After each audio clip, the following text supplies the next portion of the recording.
नहीं हो। नहीं तो जब तुम निकल जाते हो तो शरीर को सजा के कोई रखे, शरीर को आग लगा दिया जाता। तुम कोई और हो ना, तुम कुछ और हो ना।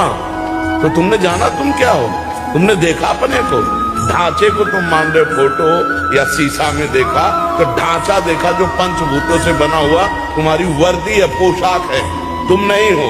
जब तुम अपने को नहीं जान पाए हो, तुम हो और मानते हो कि तुम हो, तुम देख पाए अपने को, तुम अपने को प्रत्यक्ष अनुभव किए हो कि किए हो ना। कैसे हो, कौन हो, कहाँ हो, जाओ वैज्ञानिकों से पूछ के आओ। पूरा अल्ट्रासाउंड, सिटी स्कैन, जो आपको एक्सरा करवा के आओ। अगर आप मन को बता दे कोई वैज्ञानिक तो हमें बताना कि ये मन जा रहा है।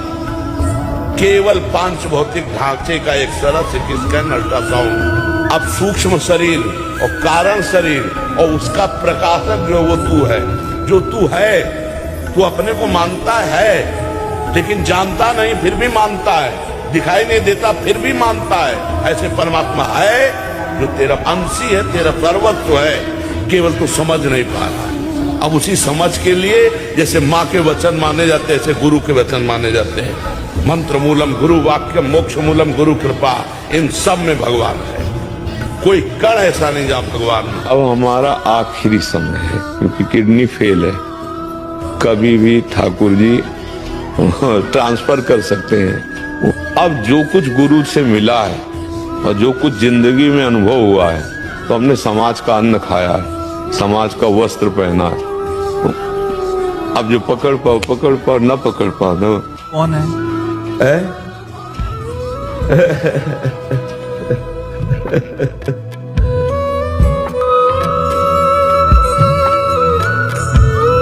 इस उत्तर का खोज करे तो मौन ही निकलता है और कुछ निकलता ही नहीं है। मौन, हाँ, प्रकट में वचन के द्वारा हम ये कह सकते हैं हम राधा दासी हैं।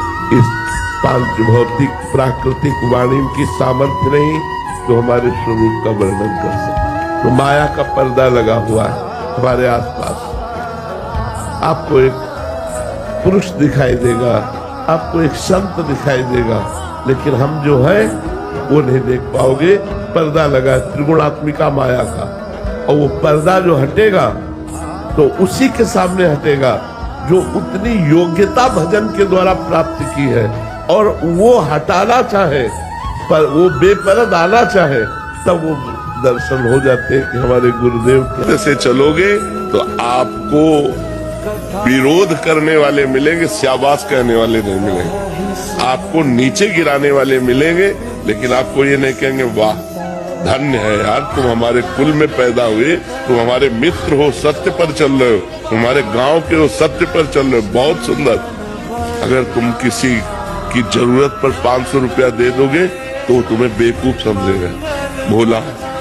आप जानबूझ करके उसका हित कर रहे हो, वो आपकी बेइज्जती करेगा। ये कलयुग का स्वभाव है, ये कलयुग का प्रभाव है। कोई किसी का हित नहीं करता। आप अपने को सत्य मार्ग में चलाइए, सिर्फ भगवान आपका साथ देगा, इंसान आपका साथ नहीं दे सकता, क्योंकि इंसान कलयुग से प्रभावित है। और जो धर्म से चलने वाले हैं वो आपको बहुत प्यार करेंगे। देखो, आप लोग कहीं ना कहीं धर्म का आश्रय लें तो आप हमें प्यार कर रहे हैं कि नहीं? तो ऐसा नहीं कि कोई प्यार नहीं करेगा, नहीं, कोई करेगा, वो भगवान करेंगे। और जब भगवान की कृपा आपके ऊपर होगी तो फिर सब प्यार करेंगे। जहाँ पर कृपा राम की हुई, ता पर कृपा करे सब कोई। हाँ, तो भगवान से प्यार चाहो, कोई इंसान तुम्हारा सपोर्ट करे, मुझे लगता है ऐसा बड़ा मुश्किल है, बड़ा मुश्किल है। तो इसलिए धर्म से चलो, किसी इंसान के सपोर्ट या उससे हम धर्म अपना नहीं। छल ये बहुत जोर का चल रहा है, कलयुग है। पाए जान जगत में सब जन कपटी कुटिल कलयुगी टंच। कलयुग का ऐसा प्रभाव है कि आपके सामने मुखड़ा कुछ और होगा, पीछे कुछ और होगा। मतलब ये बहुत समझने का विषय है कि हमको परोपकार करना है, पर बदले में वो हमारा उपकार करे ऐसी भावना नहीं रखनी। नेकी कर दरिया में डाल वाले सिद्धांत में चलना होगा तो सुखी रहोगे, अगर सोचो कि हमने किसी को पानी पिलाया और वो हमको कभी अवसर पड़ेगा तो पानी पिलाएगा तो दुख ही मिलेगा आपको। अगर आप किसी को उन्नति में ले जाएंगे, वो ये नहीं देखेगा कि इसके कांधे पे चढ़ के हम यहाँ आए हैं, वो तुम्हें लात मार के गिरा देगा। ये संसार का मतलब स्वरूप है ऐसा। आप किसी का उपकार करो, वो अवसर आने पर आपके साथ प्रतिकूल व्यवहार जरूर कर सकता है, अनुकूल व्यवहार नहीं करेगा। ये संसार का स्वरूप है, इसलिए बहुत सावधान रहो। परोपकार करो, पर विरोध भाव न करो। ये क्या करेगा?